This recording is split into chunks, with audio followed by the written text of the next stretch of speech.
I spent 11 hours on my feet on a Thursday in November. 11 hours.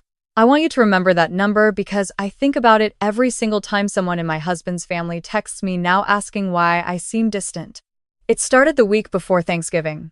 My mother-in-law called, not my husband, me, and asked if I could handle the dinner again this year. She didn't ask. She used the word handle, like it was a leaky faucet and not a 4-course meal for 17 people. I said yes. I always said yes. That was the problem, and I didn't know it yet. My husband and I had been married for 4 years. In those 4 years, I had hosted every single Thanksgiving at our house.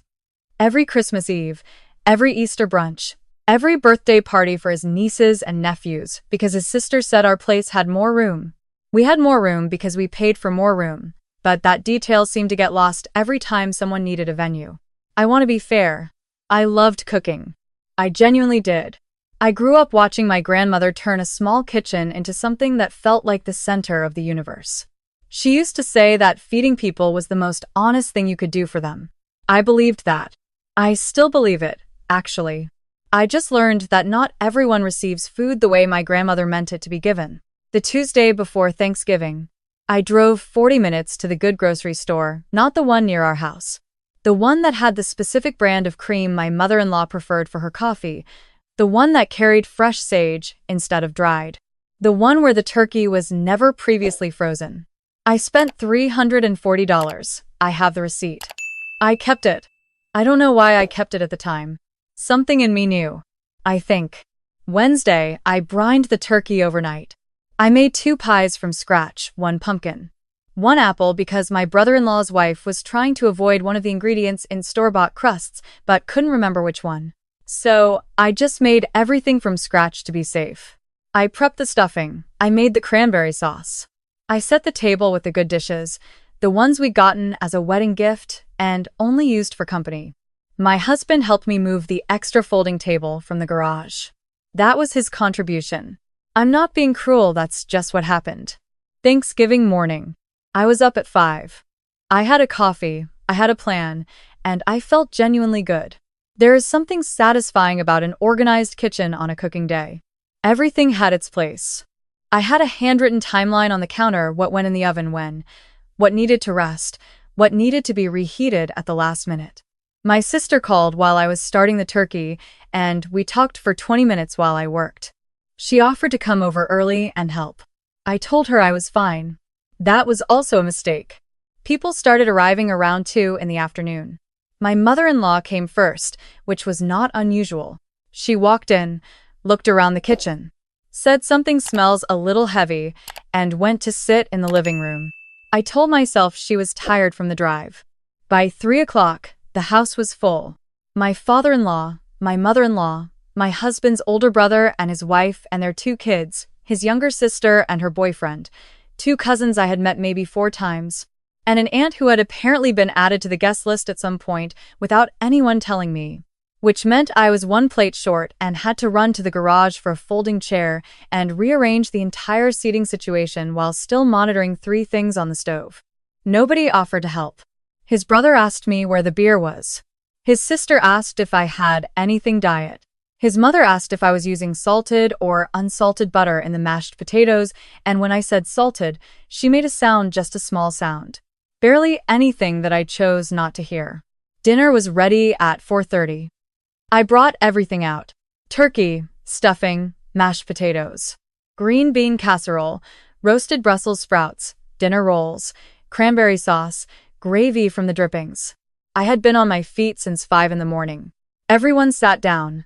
My husband poured wine. My father-in-law said a short grace. And then people started eating. And for a few minutes, it was fine. It was actually nice. His younger cousin said the rolls were incredible. My father-in-law had 2 servings of the stuffing. I sat down for the first time in hours, and I let myself feel proud. Then my mother-in-law put her fork down. She didn't do it quietly. She set it on the edge of her plate with a small clink and said, loudly enough for the entire table to hear, "The turkey is dry this year." She looked down the table toward no one in particular and added, "I don't know what happened. Last year's was much better." I felt the table shift. Not physically, but you know that feeling when a room changes? When everyone suddenly finds something very interesting to look at on their plate? I looked at my husband. He was cutting his turkey. He did not look up. I looked at his brother. He took a sip of his beer. I looked at his sister. She was picking at her green beans. Nobody said anything. Not one person at that table said a single word. My mother-in-law picked her fork back up and continued eating as if she had just commented on the weather. I sat very still for a moment. 11 hours. $340. 2 homemade pies cooling on the counter. I said, "Good to know." And I stood up and I went to the kitchen. I stood at the sink and I looked out the window at the backyard for about 30 seconds. Then I came back and I finished my dinner in silence. After dessert, after everyone had 2 slices of the pie that I'd made from scratch, I started clearing dishes. No one helped. My mother-in-law told my husband his cousin looked tired and they should probably get going soon. My husband agreed. His sister was on her phone. His brother's kids were running through the hallway. When the last car left, it was almost 8 o'clock. My husband helped me carry dishes to the kitchen and then said he was exhausted and was going to watch something and relax. I stood alone in the kitchen, surrounded by the remains of a dinner I had started at 5 in the morning. Dishes stacked in the sink. Roasting pan soaking. Leftover containers to label. Floors to sweep. I washed every dish by hand that night because the dishwasher was full and I didn't want to wake up to it in the morning. I finished at 10:15. My husband was asleep on the couch. I sat at the kitchen table in the quiet house and I thought about what my mother-in-law had said, and I thought about what no one had said. And something in me, something that had been bending for 4 years, went completely still. Not angry, not sad, just still. I went to bed and I didn't say anything about it. But the next morning, while my husband was still asleep, I picked up my phone and I booked myself a solo trip. Nothing dramatic, a long weekend at a small inn about 2 hours away, a place I'd seen advertised and saved months ago and never done anything with. I paid for it myself, from my own account, and I put it in my calendar for the second week of December. Then I put my phone down and I made coffee and I thought, I am going to stop. Not forever. Not in a big dramatic way. I was just going to stop being the person who handled everything. I was going to stop volunteering. I was going to stop anticipating. I was going to stop making myself the solution to every problem in my husband's family and see what happened. I didn't tell my husband right away. I didn't tell anyone. I just quietly began to change. Christmas planning started 2 weeks later. In previous years, I had been the one to organize the gift exchange. I was the one who sent the email with the rules, collected everyone's wish lists, tracked who had whom, sent reminders. Every year, without being asked, because if I didn't do it, nobody would, and then everyone would be disappointed and somehow that would also feel like my problem. This year, I didn't send the email. I waited. December came. Nobody sent an email. Nobody organized anything. A week went by. Then another. Then my mother-in-law texted me, not a group text, just me, and said, "Did you get the gift exchange going yet? Christmas is soon." I read the message. I set my phone down. I went and poured a glass of water. Then I came back and typed, "I'm not organizing it this year. Someone else can take the lead." I sent it before I could overthink it. She did not respond for 6 hours. When she did, it was, "Oh, okay. I'll ask my husband's sister then." His sister did not organize it either. As far as I could tell, the gift exchange just didn't happen that year. I heard later, secondhand through my husband, that it had been confusing and nobody knew what was going on. I nodded like that was a shame. The week I was away at the inn, my husband knew I was gone. I had told him, obviously, but I think he expected me to stay reachable in the way I always was. Available. Responsive. Quick to answer. I had my phone. I'm not a person who disappears. But I wasn't checking in every few hours. I wasn't managing things from a distance. I woke up when I wanted to. I ate at the restaurant downstairs. I read a book in 2 days. I went for a long walk on the second morning and found a trail that ended at a small frozen pond, and I stood there for a long time just looking at the water and feeling something I hadn't felt in a while, which was that my time was my own. While I was there, I started getting messages from his family. Not emergencies. Nothing was wrong. But they were so revealing, those messages. In their smallness. His mother texted to ask if I had the number for the place that did the holiday wreaths, the one she'd gotten the recommendation from. The recommendation I had given her 2 years ago. I sent her the name of the shop. Just the name. Not the phone number, not the address, not a note about which one she should order. Just the name. It took me 4 seconds. His sister texted, asking where we were doing Christmas Eve this year. I texted back, not sure yet. Haven't thought about it. She sent back a string of question marks, and then nothing else. His brother's wife texted asking for my pie crust recipe. I genuinely liked her, so I sent it. But that was the whole message, just the recipe. No notes. No let me know if you have questions. The recipe itself, copied and sent. What struck me, standing in that inn and reading those messages, was how accustomed they had all become to me as a resource. Not a person, a resource. A very convenient, very reliable, very free resource who organized and remembered and planned and cooked and hosted and cleaned up and made things go smoothly, and who could apparently be criticized at the dinner table with no consequence whatsoever. I came home from the trip and I was different, and I think my husband noticed but didn't quite know what to say about it. Christmas Eve had historically been at our house. I had historically made lasagna because my mother-in-law once said she didn't want turkey twice in 1 month, and I had accommodated that for 3 years running. I had historically bought and wrapped the small gifts for the kids' stockings because you're so good at that kind of thing. I had historically sent the reminder to everyone about what time to arrive, what to bring, whether there was parking. This December, I did none of it. My husband asked me in early December what we were doing for Christmas Eve. I said I didn't know yet. He said, "Aren't you usually planning by now?" And I said, "I thought I'd let someone else take it this year." He looked at me for a moment and said, "Okay," in the voice of someone who doesn't quite believe it's okay, but doesn't want to have the conversation. His mother called me directly on December 18th. Not a text, a phone call. She asked about Christmas Eve. I told her we hadn't made plans. She said, "Well, someone needs to organize this." I said, "You're right." There was a pause. She said, "Can you do the lasagna at least?" I said, "I'm actually going to my sister's that evening." That was true.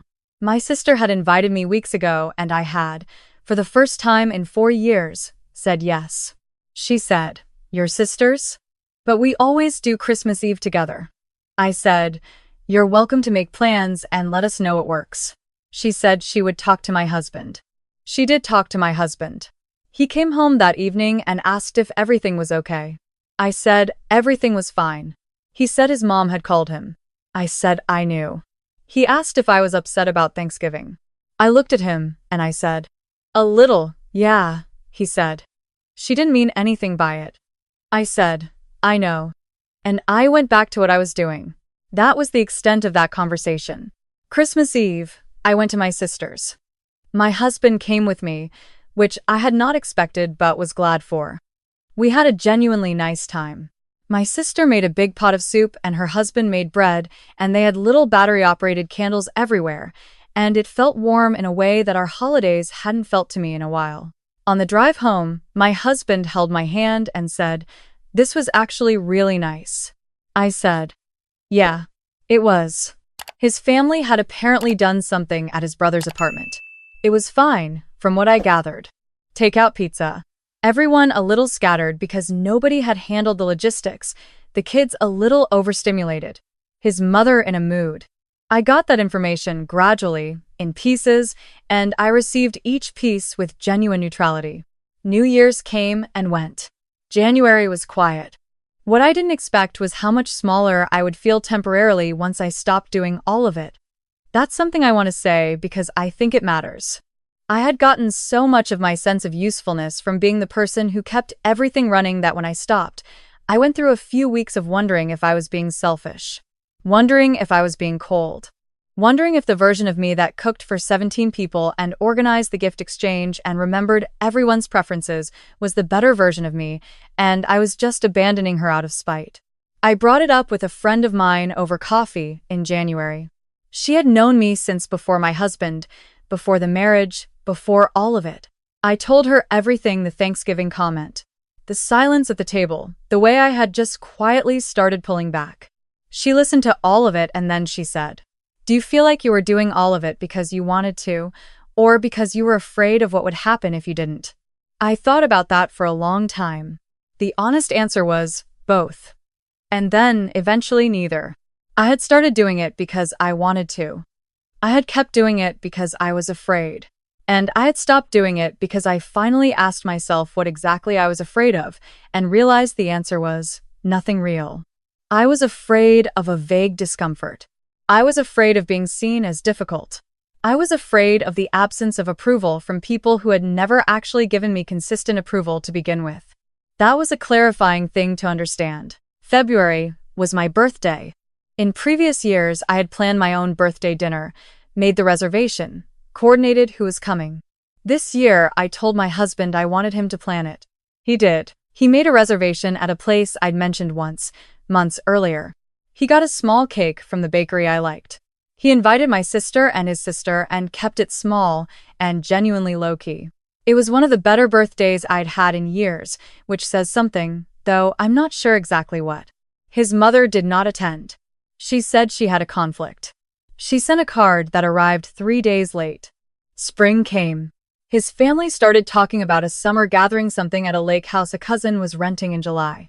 There was a group chat, which I was part of, and slowly it became apparent that people were waiting for someone to coordinate the food and the activities and the who's bringing what list. I watched the chat. I did not type anything. After 4 days of general chaos in the group text, his sister stepped in and started organizing. She was annoyed about it, you could tell from her tone, but she did it. She made a spreadsheet. She asked people to sign up for items. It was not as thorough as what I would have done. There were gaps. But it worked. The gathering happened. People brought things. Food was eaten. Nobody talked about what was missing because, when you've never had to do something yourself, you don't fully appreciate how much was going into it before. I went to the lake gathering. I brought a salad and a bag of chips because that was what I had signed up for on the spreadsheet. I sat on the dock in the afternoon, and I watched the water, and my husband sat next to me, and we didn't talk about anything important, and it was a genuinely good afternoon. At one point, his mother sat down near us. She said the salad I'd brought was good. I said thank you. She said, "We should do a big dinner next year, like we used to." I said, "That'd be fun." She looked at me for a moment, and I could see her trying to work out whether I meant it. I smiled at her, and I meant it as neutrally as possible. Here is what I want to say, at the end of all of this. I am 31 years old. I spent the first 4 years of my marriage being a person that a family needed and building something that required constant maintenance and produced, in return, a comment about dry turkey at a table where not one person stood up for me. I don't tell this story because I hate my mother-in-law. I don't. She is a difficult woman, and she was raised in a time, and in a way that made her certain she was usually right, and she has never quite figured out how to be gracious about being fed. I understand that. I have made peace with it. I tell this story because I spent a long time confusing sacrifice with love and being used with being needed, and those are not the same things, and it took a fork being set down on a plate with a small clink for me to finally understand the difference. I still cook. I love cooking. Last month I had 4 friends over on a Saturday, and I made a full dinner from scratch, and I was happy every minute of it. The difference is that I did it because I wanted to, for people who looked at the food and looked at me and said thank you, like they meant it. That's the whole thing. That's all it ever was. I still have my grandmother's apron. I keep it hanging in the kitchen, and sometimes when I'm cooking something that takes a long time, I put it on without thinking about it. It doesn't make me sad, exactly. It just reminds me of her, of what she said about feeding people, about it being honest. I think it's honest in both directions. What you cook says something about how you feel about the people you're cooking for, and how someone receives what you've made says something true about how they see you. My grandmother would have said that too, if I had thought to ask her. Some tables you set and some tables you leave. Knowing the difference is not cold. It's not selfish. It's just finally paying attention. If this story sounds familiar to you, if you know what it's like to be the person who handles everything and receives almost nothing, I want you to know that the first time I stopped doing something I would normally have done, my heart was pounding. And then it wasn't. And then it was just a regular day where I wasn't in charge of everything, and nothing fell apart that couldn't be handled by someone else. You are not the load-bearing wall. You have just been letting them treat you like one. That is all I have to say about that.